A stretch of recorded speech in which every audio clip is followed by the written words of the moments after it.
Hello and welcome everyone to our online seminar on critical thinking and science literacy.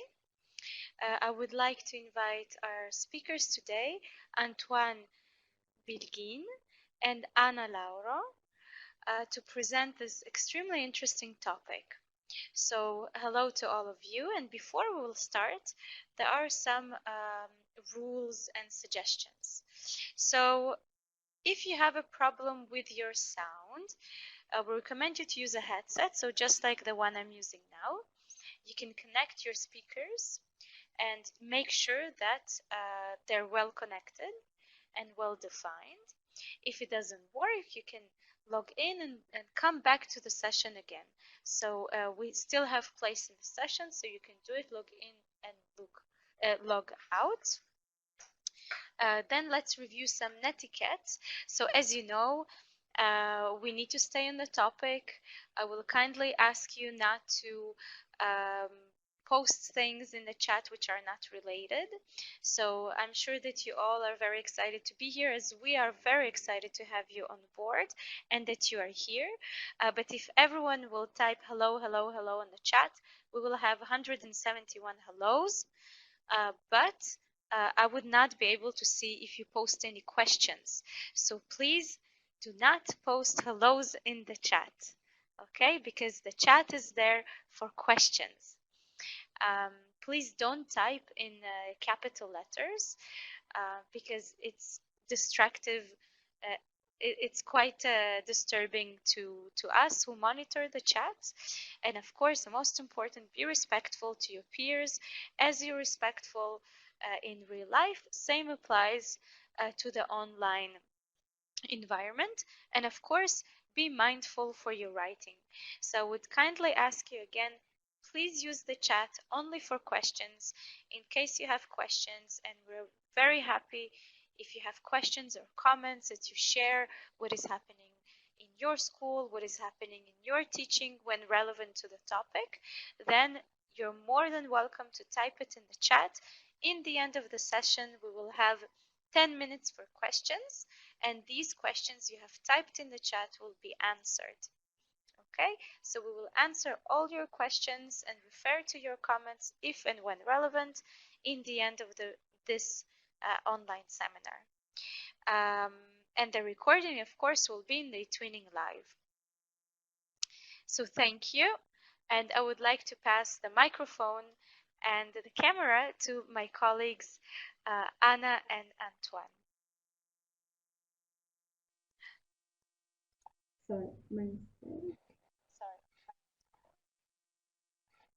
Good evening, everyone. We just need to re-upload the slides again, so bear with us for a few minutes.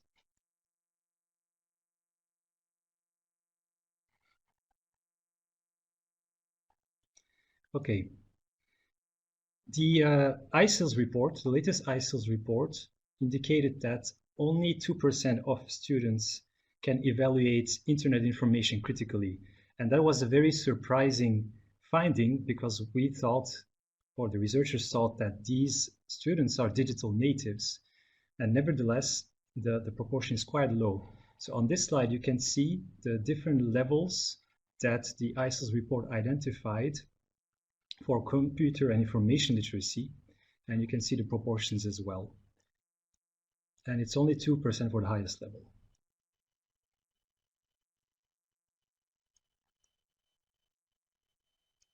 Critical thinking is a very important skill, not just because we see that it's quite low, but also that it's related to good life decisions. So researchers have seen that it's not intelligence, but critical thinking that counts when a person makes life decisions.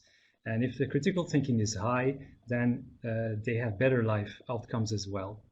And also, it's not related to intelligence at all, because some researchers also speculated that smart people can be even falling for fake news more often, because they're better at rationalizing things, at coming up with things, with explanations for things they read.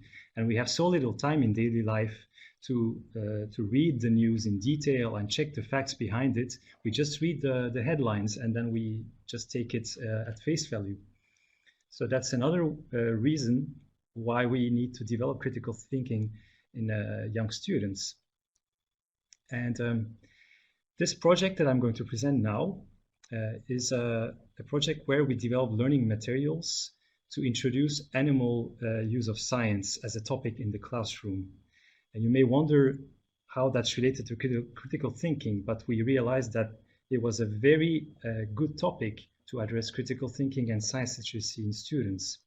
So today, me and Ana Loro, who was also involved in this project in creating some of the learning materials, will present some of these materials we developed through this project to showcase how they can be used to address critical thinking in the classroom. Before I continue, I would like to have a quick poll with you just to see what's your knowledge of the animal testing topic. And I would like Alex to lead that. Okay, So you can see on your screen now a poll that is asking a simple question. Animal testing is the only reliable way to test products. So if you agree, please click on true. And if you disagree, please click on false. And I see that already 7 people participated, 14. Okay, more, excellent. Please continue to vote. We have now a possibility to hear your opinion, to see what you think about reliable ways to test products. And by products, I guess we mean everything cosmetics, medical products as well, cleaning products, and so on and so on. So please continue to vote.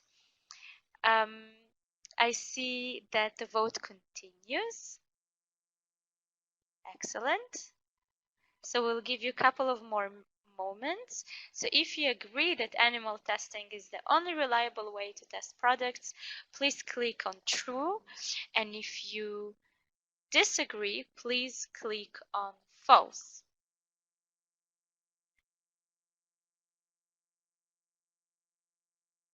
Great, and I can see that everyone can see the slides and also the poll, and we're very happy. We invite you to participate, and the poll is going to close in 3, 2, 1. It closes now, and here are our results. So we have, okay, you continue to vote.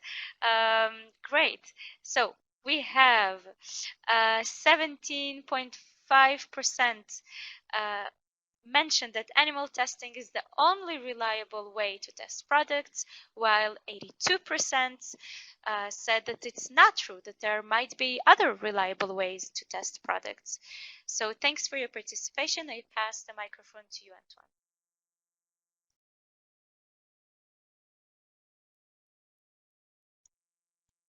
Antoine. We're going to do the other polls as well. So we have many questions for you. And our next poll, so please stay tuned. We're going to open another one. And that one is going to be on how many animals are used in experiments around the world every year. So let's see, what do you think? Is it about 2,180? Is it around 110 million? Or is it between 10 million and 50 million? Or are we talking about almost 1,964,735,000 animals? And I guess by animals we mean rats and monkeys and all kind of animals. Okay, excellent. So please vote which option you think is the most true in your opinion. What do you think is the amount of animals that are used in experiments all over the world?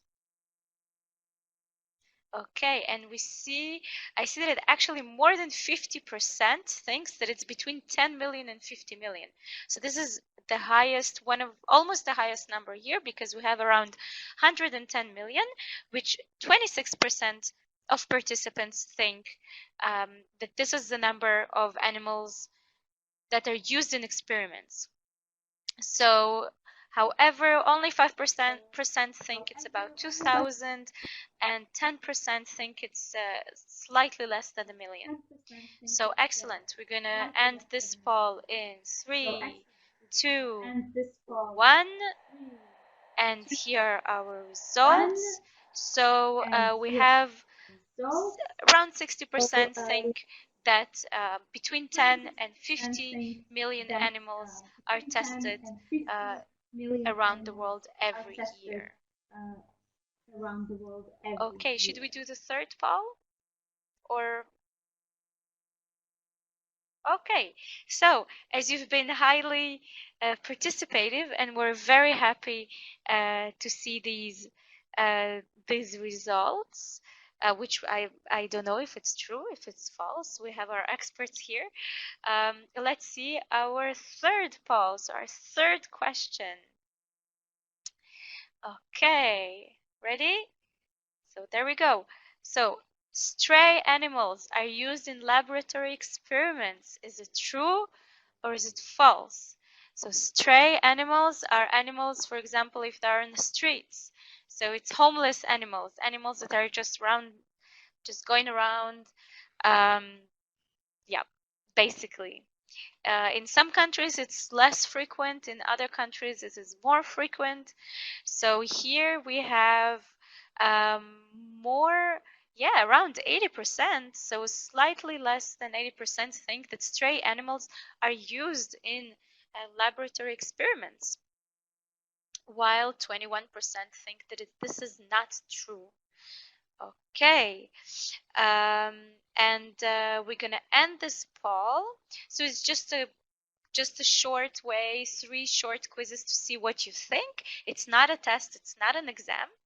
And we're gonna reveal the truth now, passing the mic to my colleague Antoine.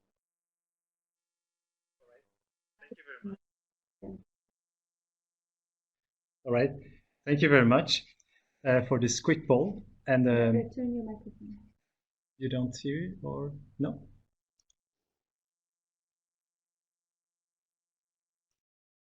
How about now? Yeah. Okay. Thank you very much for the poll. And to reveal the results, the first one was false. Animal testing is not the only way to test products, although we still partially rely on animal testing.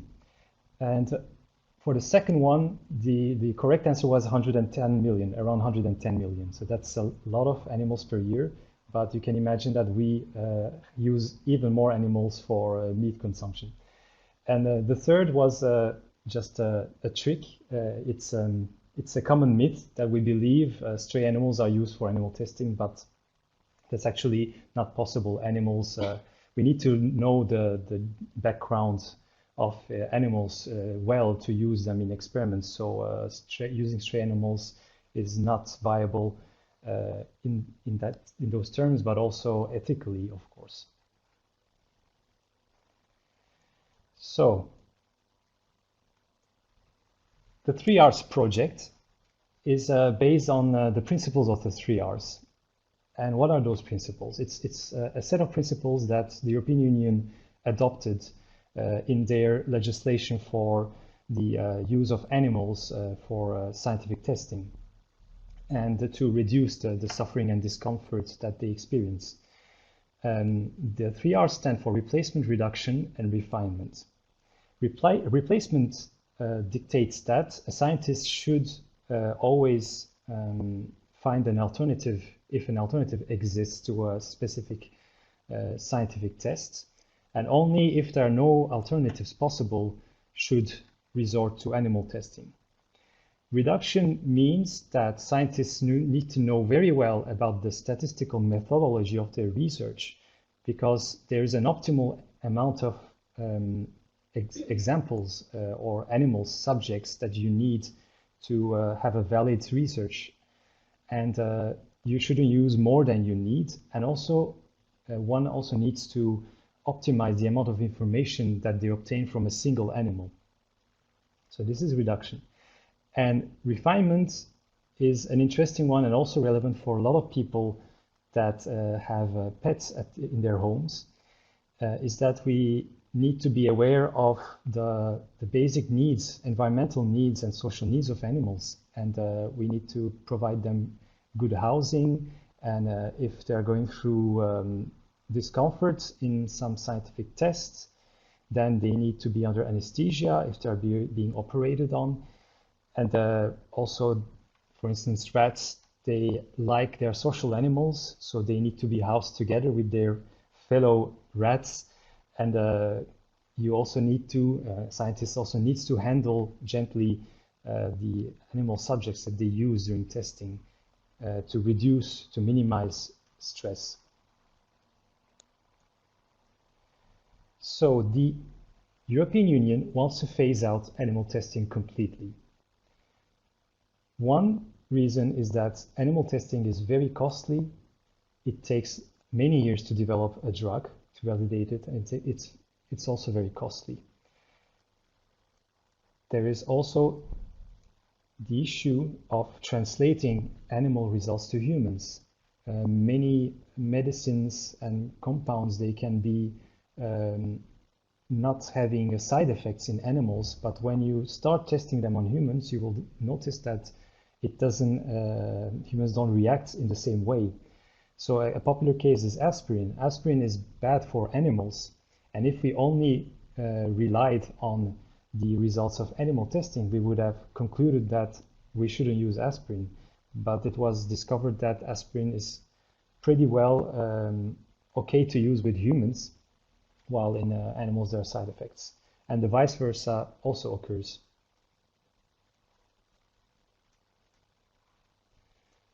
And more importantly, we don't want animals to suffer.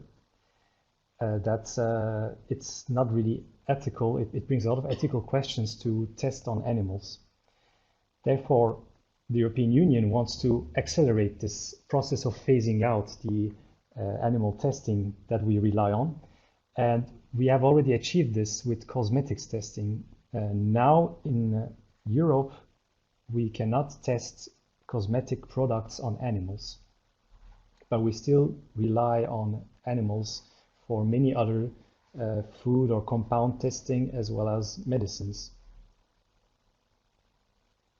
So the goal of this project was to raise awareness starting from a young age about the new technologies, the alternatives to animal testing, and also to know about these replacement, refinement, and reduction principles.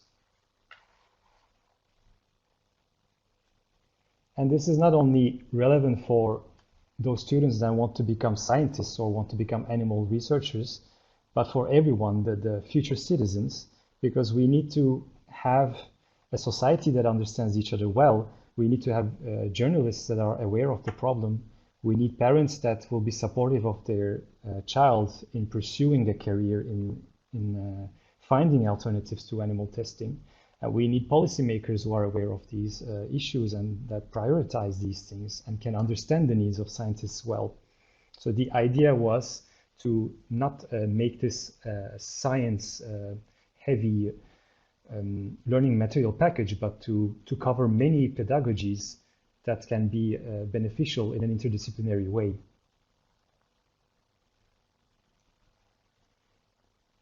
So to develop our 3Rs classroom materials, we had 12 life science teachers and we had the help of the experts in the topic. And we co-developed 6 learning scenarios, we call them, that addresses the 3Rs and animal use in science. While we were developing, we were trying to connect it to the classroom pedagogies. We were trying to see how we can better integrate it with the existing curriculum, because teachers have a very heavy schedule. So it makes sense to adapt it to existing 21st century trends and pedagogies. So one point is that there are a lot of myths about animal testing. So it's in a way addressing these myths and getting facts right. A good case for critical thinking. That's why I had the third poll question about the stray animals. And then there's a lot of disinformation as well.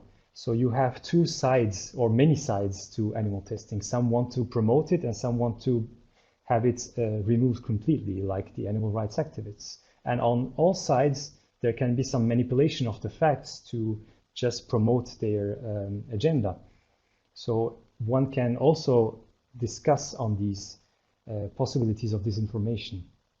And then the 3 Rs is a lot about your research methods, getting your research methods right. So it's a good example to also talk about how science is done, how research is conducted in an ethical and a good way, reliable way. And then there's, of course, the ethics of inflicting suffering on animals. So we came up with the idea of covering all these pedagogical trends in 21st centuries, from debate to active citizenship, but also to problem solving. So we can see how we can talk about solving the problem of animal testing with students, how to phase it out in the future.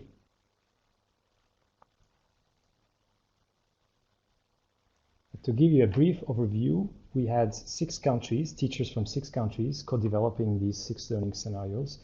And today we will focus on the one from Portugal, also from Malta and Belgium and Turkey.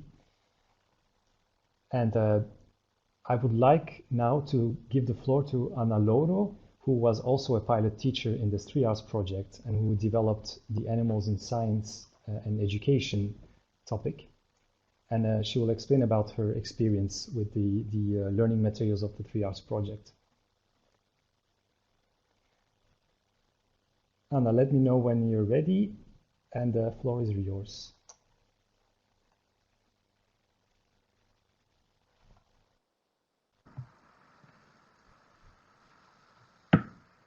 Hello?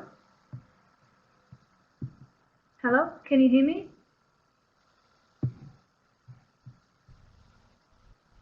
Sorry, Anna, I can't hear you. Can you hear me?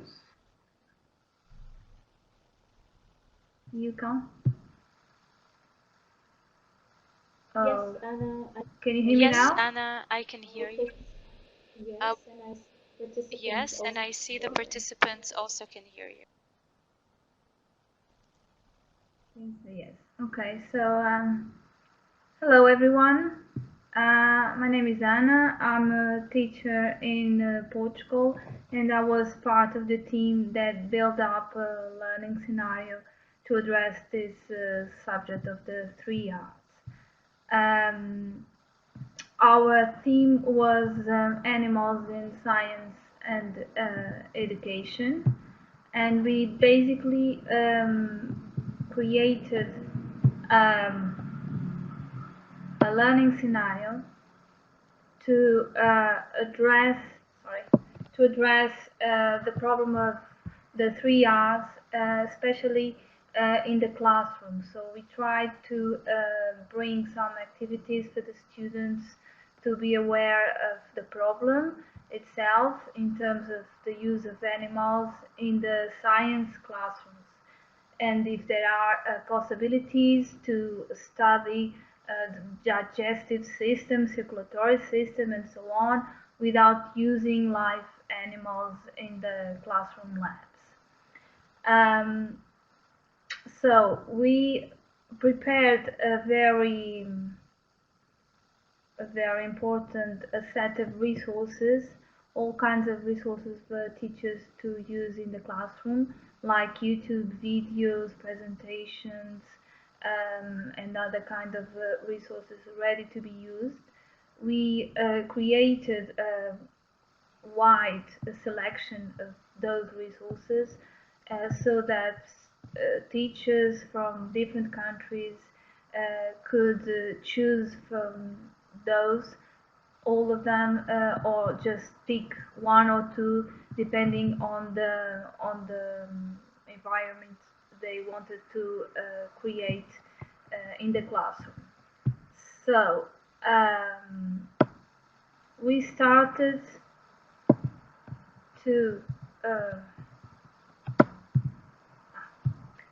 present a video that's available online from David Attenborough about biodiversity.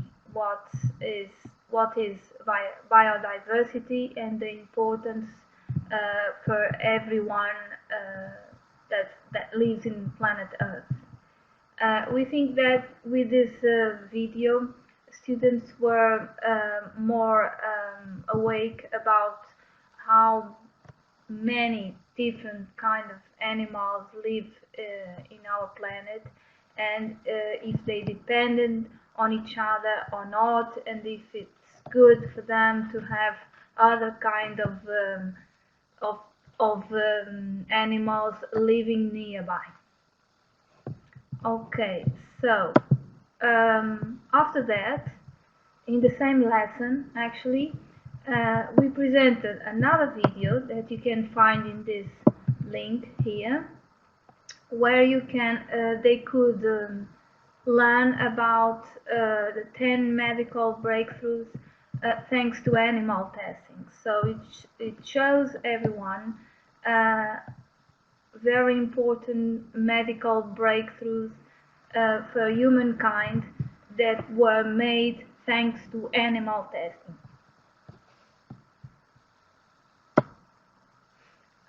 After that, we presented a third video, also in the same class, asking the important question: can we do science without animal testing? Presented by Professor Christopher Hoeksteren from King's College London, and sorry. And he explains in a very easy and visual way if we actually need animal for all the testing that we still do in our days using live animals. All the activities that we developed for this learning scenario were student-centered. So we started after watching these videos. Students started brainstorming, presenting their ideas about the subject, what they think about the use of animals in science. Then we divided the class in groups, in 4 or 3 groups, depending, and they started working in a very collaborative way, developing and searching for information about the subject. As you can see here, there are some pictures of the classrooms with the students working together. They used all sorts of different materials to get into the knowledge they needed to answer the main question, if the animals could be just for animal testing, or we could use other materials to keep doing science research. They were very aware of the problem they needed to solve. They developed some 21st century skills, like Antoine said before, like collaboration and critical thinking. They used a lot online resources. They used online resources in a very easy way. So we try to teach them how to use them in a safe way, for example, and not to believe in fake news and fake information. There's more picture of them. By working in groups, and afterwards, at the end of the lesson, they had to present their findings to the classroom. They were working in a critical thinking way, just asking questions and trying to answer them, and confronting their findings to news online and offline as well, in books, for example. they used several tools to search for information, laptops, iPads, for example. They used a smartphone as well. And at the end, they had to create a Padlet with the information they were searching for, and in the Padlet they had to present it to the rest of the classmates, so they had to develop a little bit of communication skills, a little bit more. As you can see, they are here presenting the findings to the classroom using the tool Padlet. At the end of this learning scenario, they were invited to visit two local science centers, two of the main ones actually, one in Lisbon, Fundação Carlos Gulbenkian, and one in Porto, Instituto de Investigação e Inovação em Saúde, I3S. In these two science institutes, they are located in the two main cities in Portugal, so it was quite easy for me and for my colleague who's also created this learning scenario with me to take our students to these institutes, because she lives in Lisbon and I live in Porto, so it's quite easy for us to bring students to visit the science institutes. But if you do not live in big cities like we do, you can also come and visit the institute, but if it's not that easy for you to travel around the country to Porto or Lisbon, you can also ask some scientists who work in these institutions to come and visit you at your school. So it will be possible for them to communicate with scientists and ask them about the work they do and if they respect the 3 R's policy or not, what kind of difficulties do they have in their work, the day-to-day work according to the 3 R's policy, and so on. So this was the end of the learning scenario. It took about 5 to 6 50-minute lessons to complete the learning scenario. Depending on the schools, you can find some difficulties or not. Depends on if you have a good internet connection, for example, for your students to search online, if you have enough lab materials for students to work with, because at the end they had to learn about some of the human systems like respiratory, circulatory systems, so they worked with materials they had in the school labs, or the teacher could provide them with new materials, search online, or asking science institutes to send them to the school for students to actually see what kind of alternatives they have to use, to not use animals in science lessons, for example. And that's all, I think, for the learning scenario created by two of the teachers in Portugal. Alex?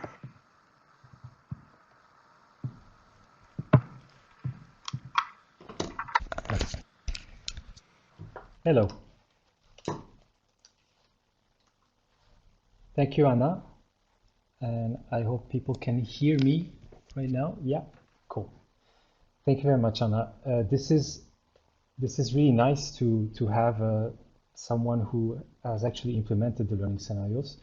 I will give two more examples from the project that, yeah, I'm not the teacher who implemented them, but I was co-developing them with the teachers. If you have any questions about the specifics of the implementation, you can email me afterwards and we can see how I can answer them. So one other learning scenario was focusing on debating. Debating is important because we have to debate in our daily lives, and we also see it a lot in politics. And we see a lot of bad arguments as well, arguments that are not really valid and are not really based on facts, and arguments that can be very emotional and with lots of logical fallacies. And the thing with the animal use in science is that this is also an emotionally sensitive topic. So it makes sense that this is used as an example to explore emotions and facts in such a topic.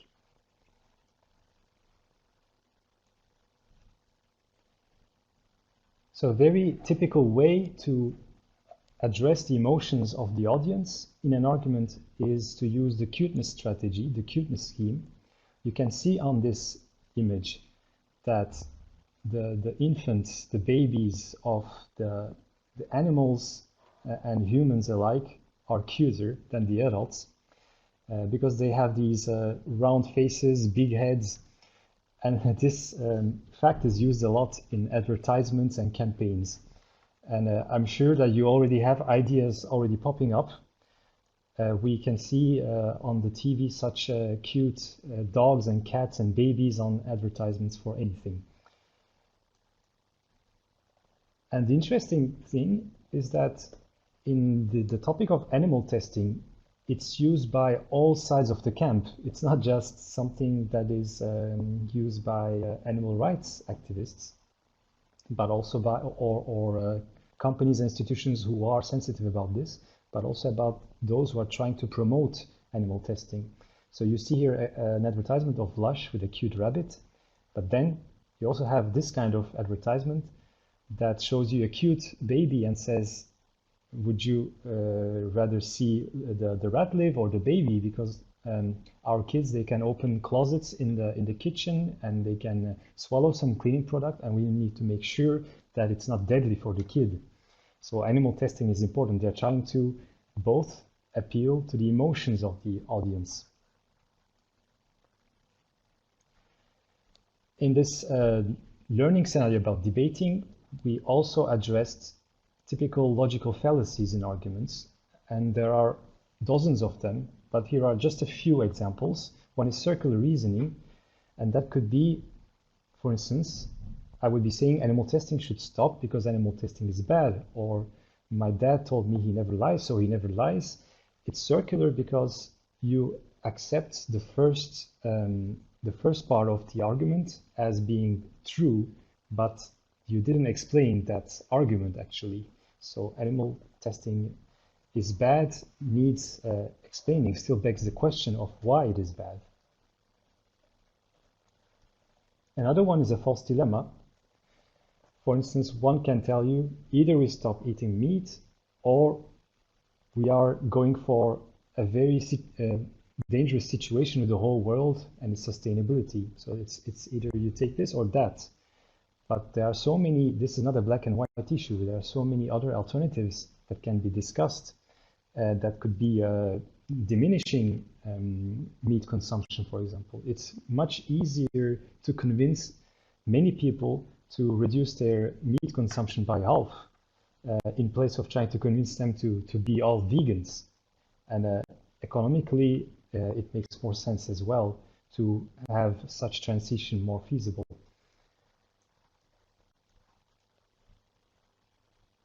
And this is a very common one. The ad hominem just means attacking to the person.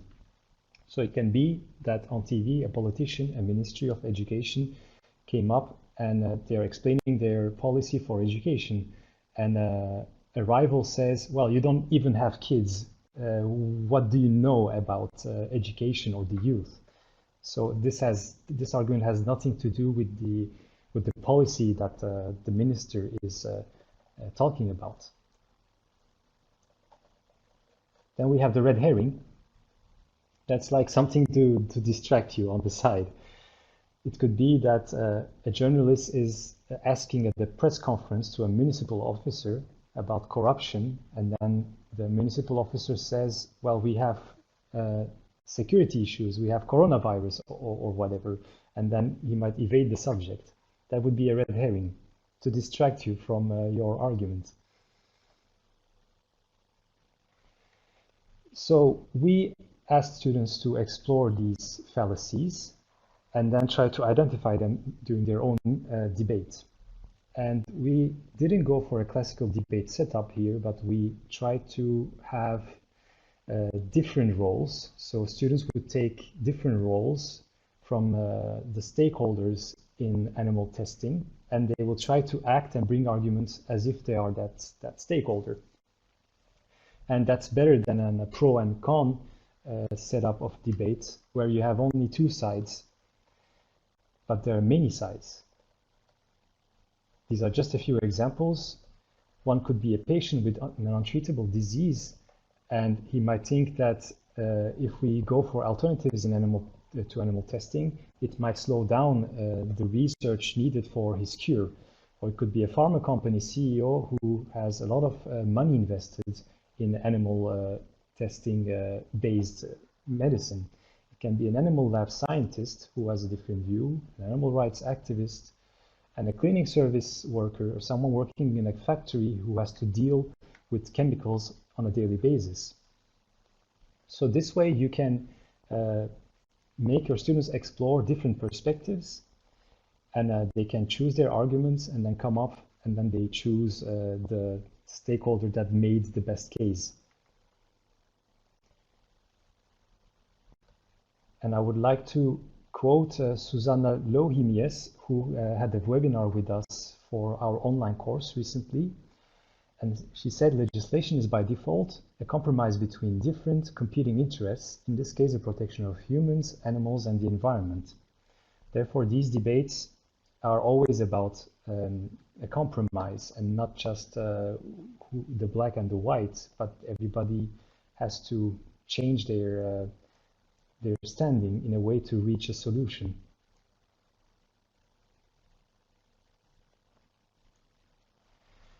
So this was the Belgian learning scenario. And finally, we have one for science literacy that was developed by Turkish teachers. Here we try to explore the topics of fake news and bad science reporting in the media. So I said at the beginning that we have little time to just browse the headlines, so we can fall easily for fake news. So that's how they work, and they're made in a way like they have these flashy and dramatic headlines, and it's easy to be taken by them. It's attention grabbing. And the issue is not that they're fake.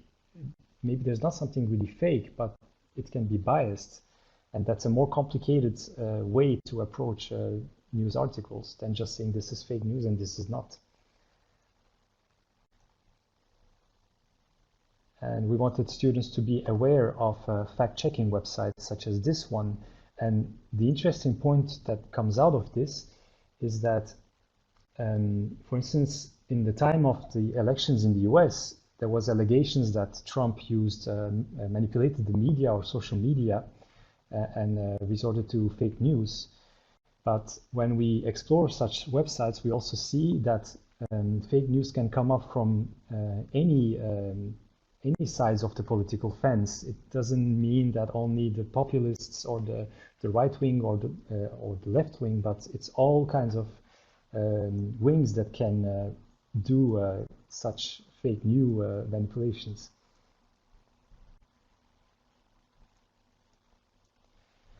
I'm sure you've noticed in the past that one day you see on the news that Apple is good for cancer, and then in a few weeks it says Apple is bad for cancer. So this inconsistency can happen a lot in the news, because the news, when they report scientific results, they also try to make it flashy again.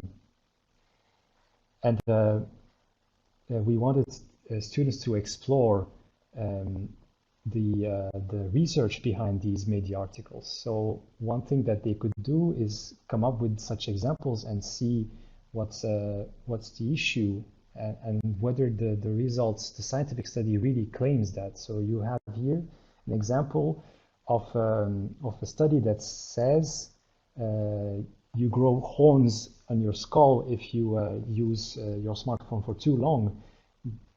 That's what the news article says. But when you look at the real study doesn't really test that and doesn't really measure phone consumption even, the use of phone frequency.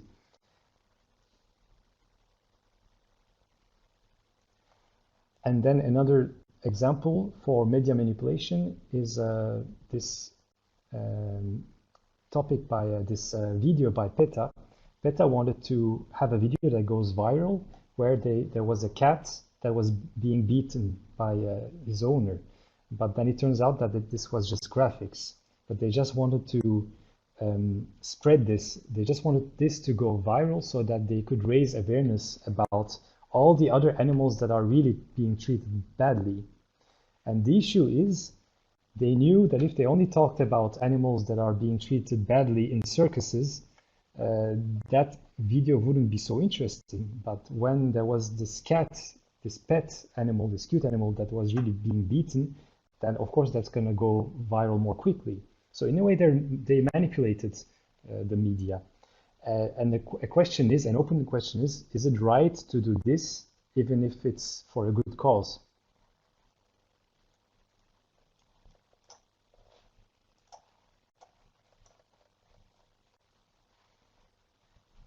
Then another thing they could explore is pseudoscience examples like homeopathy or astrology. This leaflet on the left is something I received in my post box some weeks ago, telling me that I can be free of depression in 3 minutes, but I have no idea behind this, about the science behind it. And it turned out that it wasn't a scientific treatment at all. So the problem with pseudoscience is that either its effectiveness, its reliability was not validated through research, or research shows inconsistent results. And then we have the very popular conspiracy theories, one being the flat earth activists.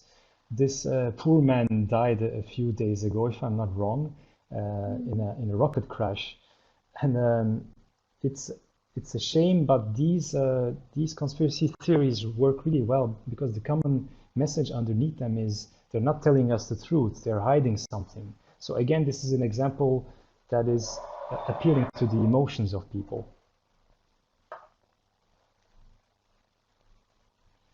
And another popular example is people that are against vaccines. And this is also not based on scientific evidence, but it's very strong because there's this what if thought. It's fear is quite motivating for people, and this is how this maybe becomes so popular. And this is a good case also for thinking about how we can communicate, how we can debate with people who believe in conspiracy theories. Because when I look at the social media, I usually see a lot of mockery. A lot of people are just making fun of these people. There's a lot of people saying it's natural selection, but this is not how you make a dialogue. Like when I check on Twitter, underneath the news that this person died from the rocket crash, I see a lot of jokes and natural selection comments as well. But then you're pushing these people away. If you want to convince these people, then you have to think about what kind of message you build. So this is maybe a problem-solving project for students again, to think about not only whether animal testing should go or should stay, but also how we can solve these problems.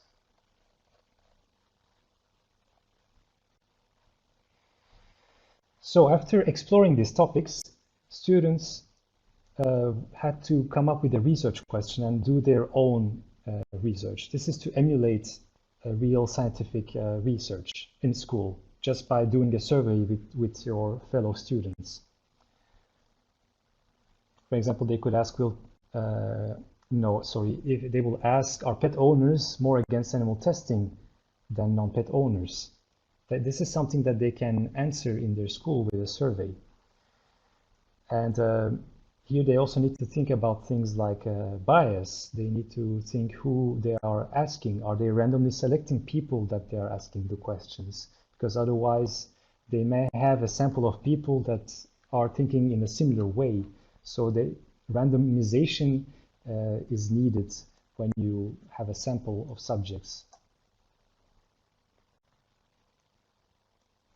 Here you can see the activity, the research conducted by students being presented then in graphics. And I think here they're using SurveyMonkey as a tool, which is a free tool and is easy to use.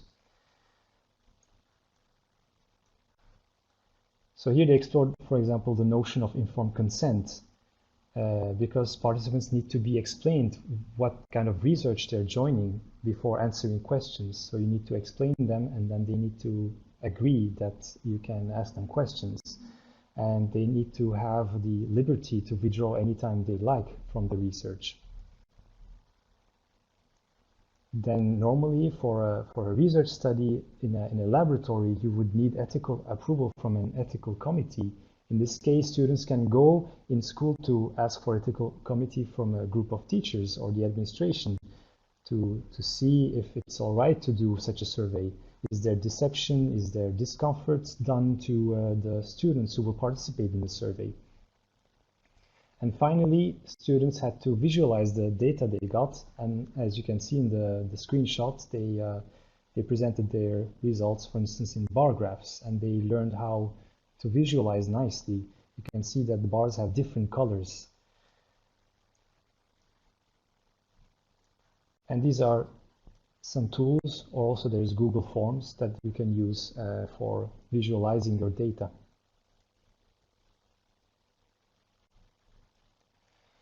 So these were the learning scenarios, some examples we had in the project that were addressing the critical thinking and science literacy topics. And I would just like to mention that we had a 3 hours MOOC course, an online course that finished last week, but the content is still available for you to explore. And there you can find all the 6 learning scenarios that I mentioned, and also the topics of critical thinking addressed. And I will leave the link here for you to check out the introduction video. I think Anna also mentioned the same, and the link to the course. And that's it from me. And we can move on to questions if you have any questions. And thank you for listening.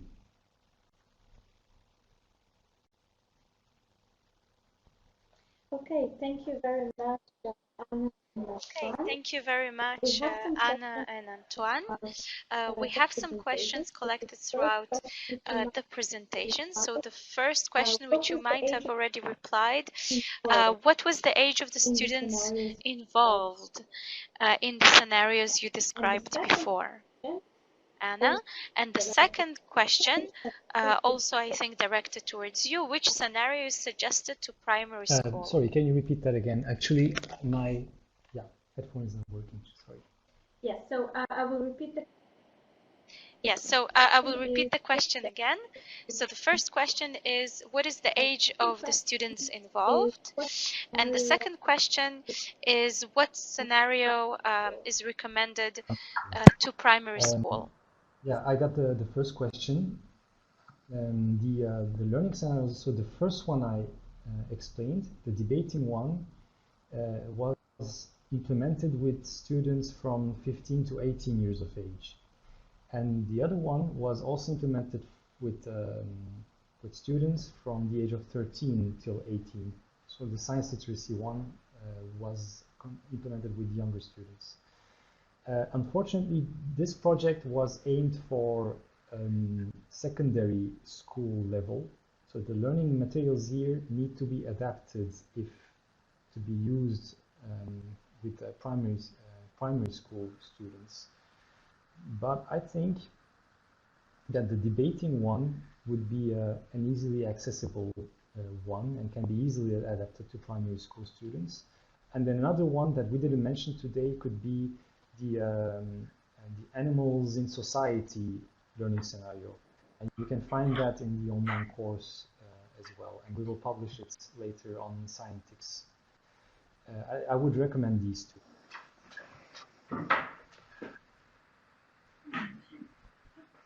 Okay, thank you. And Okay, thank you. And I would have a question to Anna. what was your Anna, what was your experience with the scenarios? Have you tried them with your students? And is there any guided questions? So there was a question in the first phase of the scenario beside the videos to set the problem. Had you offered them the web links to search? Was there a guided search? And what was the main problem? And in the end, was there a debate, a collective presentation of the info of each team had found? So what was your experience, Anna, from the classroom? Yes, so I tried the scenario with my students, of course, and in the beginning we showed them the 3 videos, and they started brainstorming about the subjects they wanted to learn about the 3 R's, because it's a very wide subject, so, and we couldn't spend that many lessons just on that subject, so we divided the classroom into 4 groups. Each group decided what material they will use and learn about the 3 R's linked to one of the human systems they were going to study about later. One of the groups was about a respiratory system, another one digestive system, reproductive system, and I can't recall the fourth one at the moment. But there were 4 groups, and they had to study one system, and they had to link that to the 3 R's. After presenting the videos, they had the brainstorming. They decided about the questions they wanted to find the answers for, and they built quizzes also to ask their colleagues about what they've learned in each group. They presented their outcomes to the classroom. They built the quiz. They debated the conclusions they found about the ideas they wanted to work on, and in the end, they had the visit for the Science Institute. I can say it wasn't kind of a normal thing for the class to do. They were not used to work with the different subjects in the same goal. I was using some of my math lessons, and I asked the English teacher and the science teacher to use some of the lessons, and all together we decided to work in a collaborative way, so we could use as many as class as possible to develop this project. In the end, it was quite rewarding because I think the students um, were more aware of the problem. Some of them didn't have any idea at all about what the 3R policy was. They thought it was about garbage and recycling, and it's not. It's not just that. Could be linked to that also, but it wasn't the main goal in here. But I think it went quite well.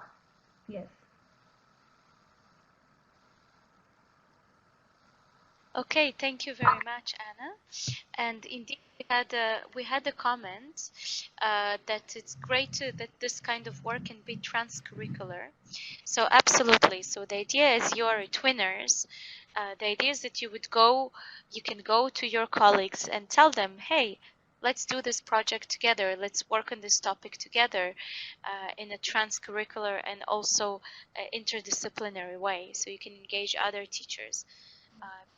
in these activities. If you want, you can also take a step forward and establish an eTwinning project on the topic, so you can work with teachers from other countries. So that might be interesting for you, dear eTwinners, to consider, because this is indeed a very interesting topic. Yes. So I think we don't have any further questions.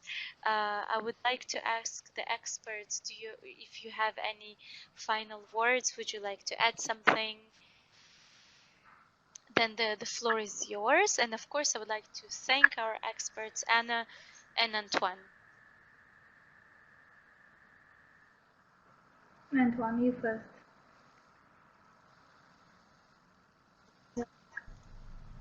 Hello.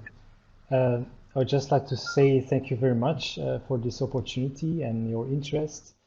And I would like to repeat, if you have any questions about the project or the online course or the learning scenarios, you can send me an email. I will just quickly post it here.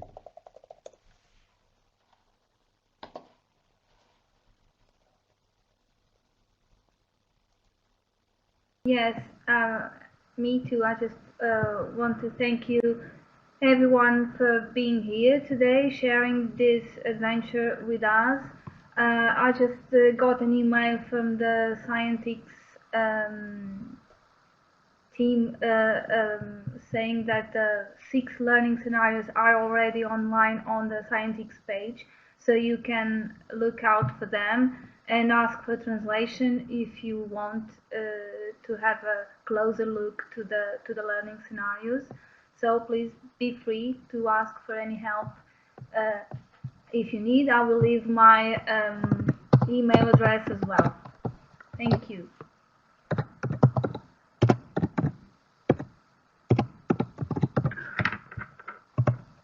Thank you very much, Anna.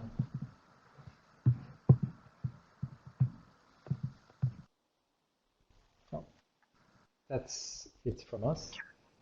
Yes, So thank you very much. The recording will follow on the TwinSpace and on our channel on YouTube, and you have the names of the experts, so please don't hesitate to contact them if you have questions on the topic. Thank you. Have a nice evening.